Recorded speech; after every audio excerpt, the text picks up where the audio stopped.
जो उसको वही फल मिलता है जो उसने हरिभक्त ज्योतिर्लिंग की यात्रा किया हो। अब ये कथा सुन करके ना आपको जो आप 12 ज्योतिर्लिंग की कथा सुनोगे तो आपको ये कथा सुनने के बाद फिर आप समझ लेना कि आपको 12 ज्योतिर्लिंग की यात्रा करने का, दर्शन करने का ही फल मिलता है। ये अपनी तरफ से नहीं कह रहा हूं मैं बना करके, ये मत सोच लेना, ये लिखा हुआ है श्री महापुराण में। जो इस कथा को सुनता है उसे फल मिलता है। सो पहले जो ज्योतिर्लिंग है वो कौन से हैं? बताएं किसी को। जोर से बताओ भाई। हैं? हाँ बिल्कुल सही। कौन से हैं? सोमनाथ। कहाँ विराजमान है? गुजरात में, समुद्र तट के किनारे पर। सो अब देखो इतना सुंदर मंदिर, अभी वर्णन करूंगा मैं पूरे मंदिर का, है ना। पहले सोमनाथ भगवान कैसे प्रकट हुए ये कथा सुन लीजिए, है ना। उसके बाद फिर आपको मंदिर के विषय में बताऊंगा। तो पहला जो ज्योतिर्लिंग है वो है सोमनाथ भगवान। दक्ष प्रजापति जो था, दक्ष प्रजापति की 27 कन्याएं जिनका विवाह चंद्रमा के संग हुआ। और ये जो 27 कन्याएं हैं ये कौन है? ये हमारे 27 नक्षत्र हैं। कितने होते हैं नक्षत्र? 27 नक्षत्र हैं। ये दक्ष की जो कन्या है, इनमें जो सबसे बड़ी कन्या है उसका नाम है रोहिणी। रोहिणी नक्षत्र सुना होगा ना। हमारे जो बांकी बिहारी ठाकुर जी जब प्रकट हुए थे ना तो वो भी कौन से नक्षत्र में हुए थे? रोहिणी नक्षत्र में हुए थे। तो जो चंद्रमा है, अब ये चंद्रमा, अब ये जो 27 कन्याएं हैं दक्ष की, इनमें जो सबसे बड़ी कन्या थी रोहिणी, उनसे अधिक प्रेम करते थे, ज्यादा प्रेम करते थे। सदैव रोहिणी के साथ रहते हैं, उसके साथ ज्यादा प्रेम करते हैं। सो ये भी बात है कि जो चंद्रमा है ना ये 27 के 27 नक्षत्रों में भ्रमण करते हैं। तो अब रोहिणी से अधिक प्रेम करते थे। और जो 26 कन्याएं थी उनसे हरिभक्त उनसे बहुत कम प्रेम करते थे, ना बात करना ना बोलना, तो ये सब। अब वो जो 26 कन्याएं थी उनको अच्छा नहीं लगा, और जब उनको अच्छा नहीं लगता था तो सोचने लगी हमसे प्रेम नहीं करते, सो सिर्फ रोहिणी से प्रेम करते। सो उन्होंने जाकर के दक्ष प्रजापति से शिकायत की। दक्ष प्रजापति से जाकर के कहा कि हमें तो प्रेम नहीं करते, हमसे ना बोलते हैं ना बात करते हैं, सारी बातें आकर के बताएं, सारा प्रेम उसी को करते हैं। सो वो क्या ज्यादा विशेष है? दक्ष प्रजापति को ऐसा कहा। दक्ष प्रजापति ने भैया चंद्रमा को समझाया भी लेकिन नहीं माना। सो बाद में आकर के फिर क्या हुआ? बाद में आकर के दक्ष प्रजापति ने चंद्रमा को श्राप दिया। क्या श्राप दिया? कि जाओ मैं श्राप देता हूं कि तुम क्षय हो जाओ।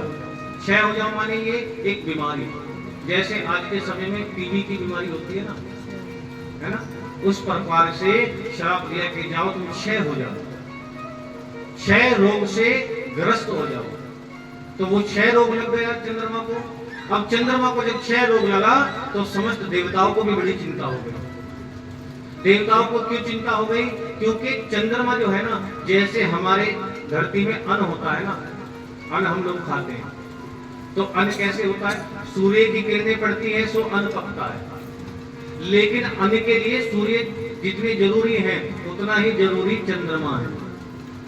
क्यों? क्योंकि सूर्य तो उस अन्न को पकाता है, लेकिन उसके अंदर जो अमृत तत्व है वो कब आता है? वो जब सूर्य अस्त हो जाता है, चंद्रमा निकलता है, और चंद्रमा से जो अमृत किरणें निकलती हैं वो उस अन्न में जाती है। सो कैसे मैं आपको बताता हूं। जैसे कोई जीव आत्मा ऊपर गई, तो ऊपर जाने के बाद आपने देखा होगा ना, कहते हैं कि पेड़ पौधों के अंदर भी जीवात्मा होती है ना, कहते हैं ना, कभी तो वो बढ़ता है, कभी पकता है, हरा भी होता है, सब होता है, क्योंकि उसके अंदर भी प्राण होता है।